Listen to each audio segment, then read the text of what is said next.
So yun, what's up guys? Welcome back once again sa ating munting channel. Ako po ang inyong host, Oriada TV, muling nagbabalik.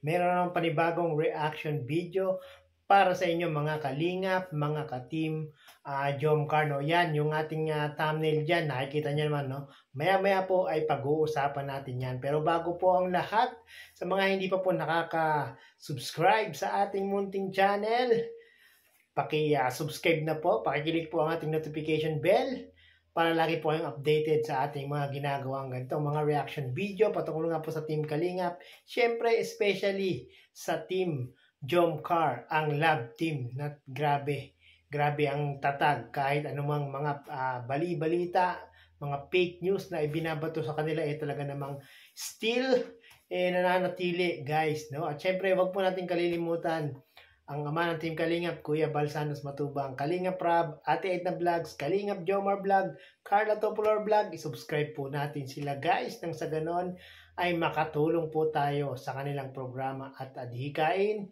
at sa kanilang mga misyon sa araw-araw, no? So yun guys, baka sa mga hindi pa nakaka-like sa ating video, paki-like na po. Libre po yan at wala po yang bayad, no? So yun, Carla naawa, naiyak, beneficiary ni Papa Joms. Panoorin po natin to guys. Ba't ka naiyak, Kim?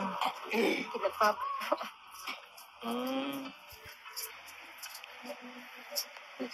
Grabe guys, no? Grabe yung talagang naging emotional si Kim dito guys sa vlog ni Papa Joms. Talagang tumulo ang luha dahil nga po sa kanyang mga magulang. Siyempre, naaawa talaga si Kim, guys, no? Talagang, grabe. Talagang mapagmahal talaga si Kim sa kanyang mga magulang. So, yun, guys, no? Samahan nyo akong reactionan po itong, beneficiary ni Papa Joms. Kasi pansin ko, parang walang nagre-reaction sa mga vlogs ni Papa Joms. Parang gusto lang yata yung mga kilig-kilig moments lang yata yung gusto nilang mapanood o ma-reactionan. So yun guys, samahan nyo naman ako guys, no? At mamaya natin pag-uusapan kung bakit naawa itong si Carla. Alam niyo naman si Carla, di ba guys? Si Carla ay talagang rin yan. Malambot din ang puso niyan. Parang si rin yan. Parang si Kim. Mababaw din ang luha ni Carla. No? So yun guys, tuloy natin. Saka pa naman po yung ginagawa natin namin kayo. Minsan wala. Saka meron.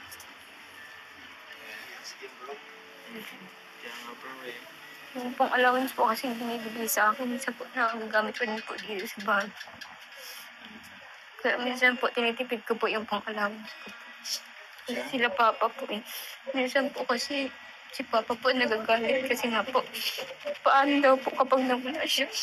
Paano daw po kami? Kasi siya na lang po yung nagtatrabaho sa amin. Kahit may sakit ka pa. Halimbawa, di mo pa kaya mag-obliga. Public ka tayo na magtrabaho, kahit may ininda. Oo, Iba kahit tayo, pa lang is meron, kakagaling mo lang din sa sakit na niya. Kaya na po ang nakatawan ko parang ano na. Na rin si si tatay ni Kimberly, no? Talagang may edad na, ilang taon na kaya itong tatay ni Kimberly. Paki-comment nga po diyan sa ating comment section. Parang tingin ko mga nasa na no? Siguro mga 60 plus na rin no? Patid na. Konting kakasakit na agad. Tumbay mo, nasakit. So, kaya minsan, nung panganay ko, kakatulong-tulong mo natin. Siya po. Napadaya mo. Kaya lang, may pamilya mo naman po pag ganyan. Kaya, ano na sa atin na nakakatulong-tulong. Magaling din talaga pumili si Papa Joms ng beneficiary, no?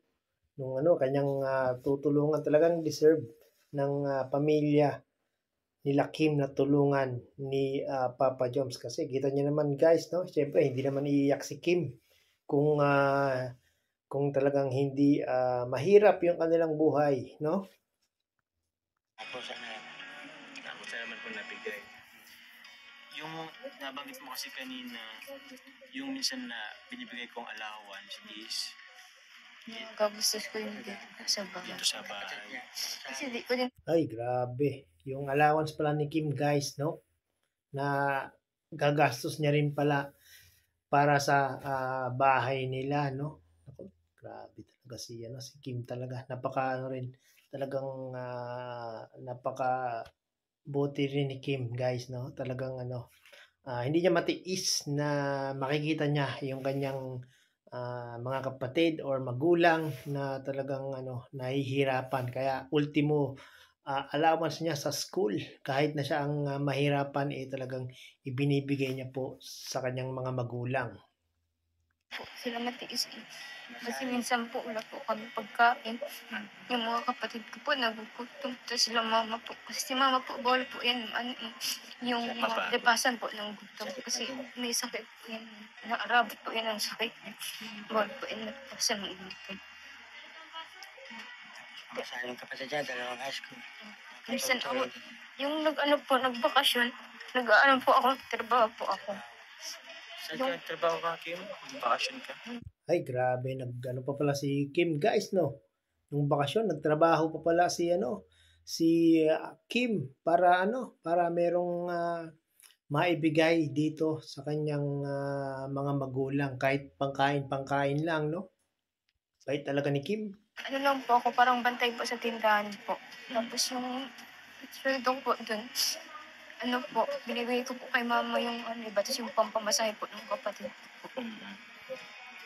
O, di ba guys, talagang napakabuti ni Kim, napakaulirang anak sa kanyang mga magulang at ulirang kapatid sa kanyang mga kapatid, di ba? Yung kinikita niya raw sa yung pagpasok niya nung walang school, yun, kapupunta po sa magulang at sa mga kapatid, pamasahe, pagkain nila. Wala pong tira sa akin. Okay lang naman sa akin, pero ayaw ko pong kita sila pong kikiisin. Yung kapatid ko po.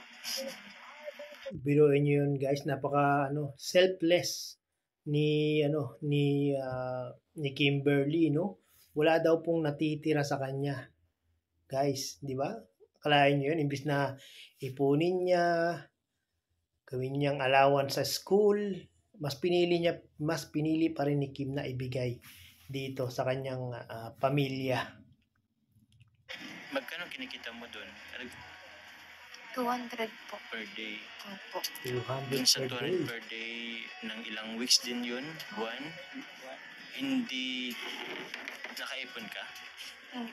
Kasi pagkain po, 100. Ay, bibili na dito. Tapos pamasahe po ng kapatid Kailangan ko.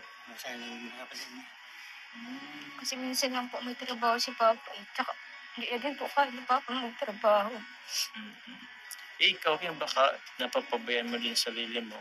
Okay lang po sa akin. Kaya naman po.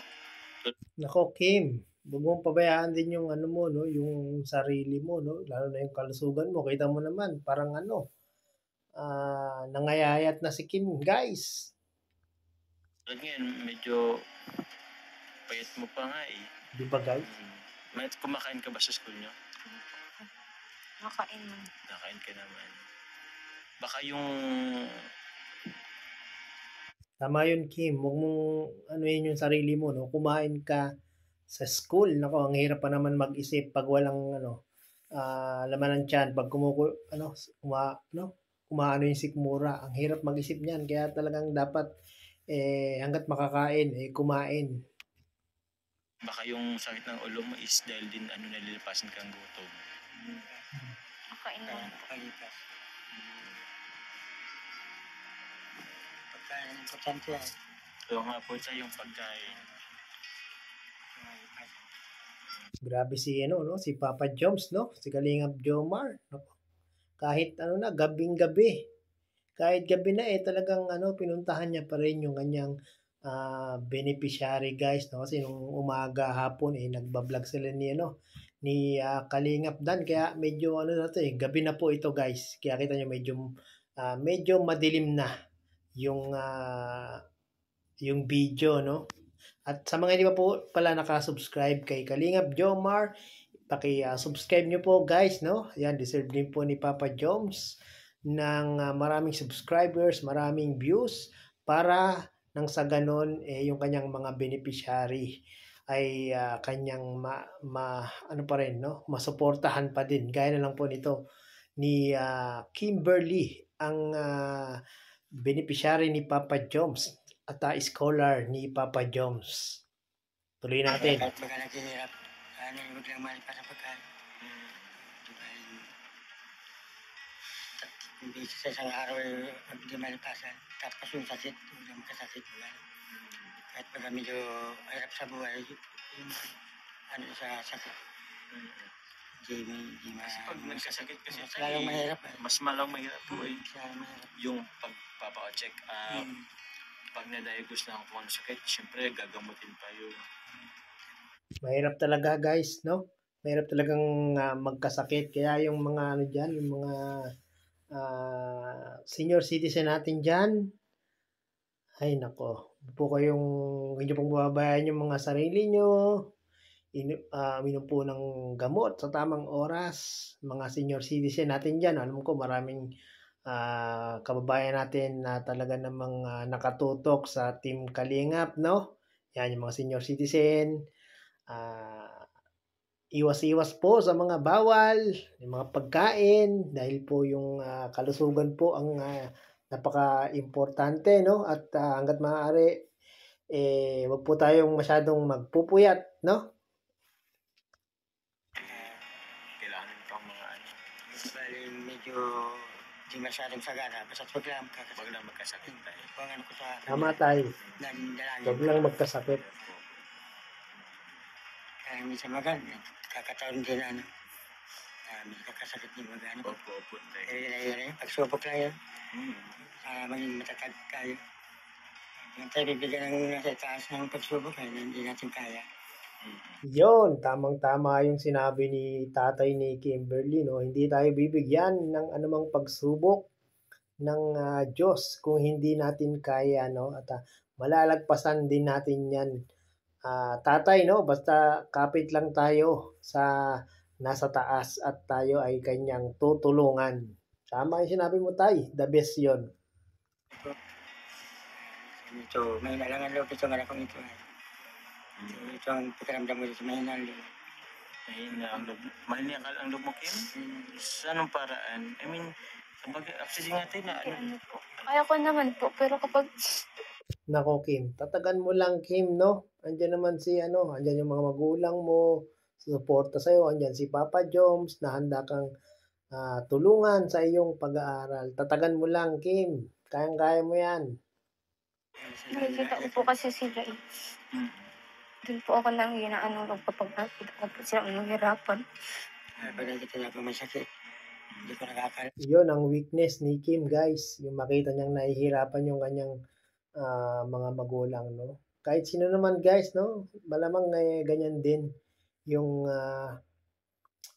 guys, yung mararamdaman ng isang anak kung nakikita niyang ganyan yung sitwasyon ng kanyang magulang, no? So yun guys, no, napanood natin ang vlog ni Papa Joms, ang pagpunta niya sa kanyang beneficiary, ang kanyang scholar na si Kimberly. Nako guys, kung ito po ay mapapanood lang ni Carla, kung mapapanood lang ni Carla itong vlog na ito, nako, malamang sa alamang maawa itong si Carla at tutulog rin ang luha.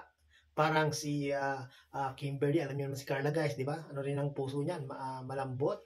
At mababaw lang din ang ang luha ni Carla, no? Kasi pag napanood niya ito, parang nakita niya yung sarili niya nung hindi pa siya tinutulungan ng Team Kalingap, no? Kasi parang rin si Carla tawag diyan, parang si Kimberly din, di ba? Si Kimberly nagtatrabaho para may maibigay sa kanyang pamilya.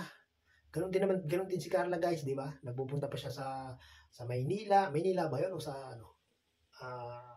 Cavite. Parang sa Cavite yata guys, no? Si Carla nagtrabaho sa Cavite. Tapos yung kanyang mga kinikita, sinusweldo, binibigay niya sa kanyang mga magulang guys. Grabe. Halos parehas lang din po ng katayuan si Kimberly at si Carla noon. Kaya malamang sa alamang maawa po itong si Carla dito. Ako nga naawa ako nung ini-interview ni Papa yung si Kimberly. Talagang umiiyak si Kimberly guys. Talagang kahinaan niya yung kanyang mga magulang or yung kanyang pamilya, no? Hindi niya matiis, guys, hindi matiis ni Kimberly yung kanyang pamilya, no? Imbis na gawin niyang allowance sa school, yung pang-allowance niya po nagagalaw, nababawasan dahil nga po hindi niya matiis na walang makain itong si Kimberly, no? Nako, Kimberly, tatagan mo lang ang iyong loob, no? Tatagan mo lang, Kimberly. Kayang-kaya mo yan, no? Andiyan yung pamilya mo, magulang mo nakasupport sa iyo, at si Papa Joms andyan din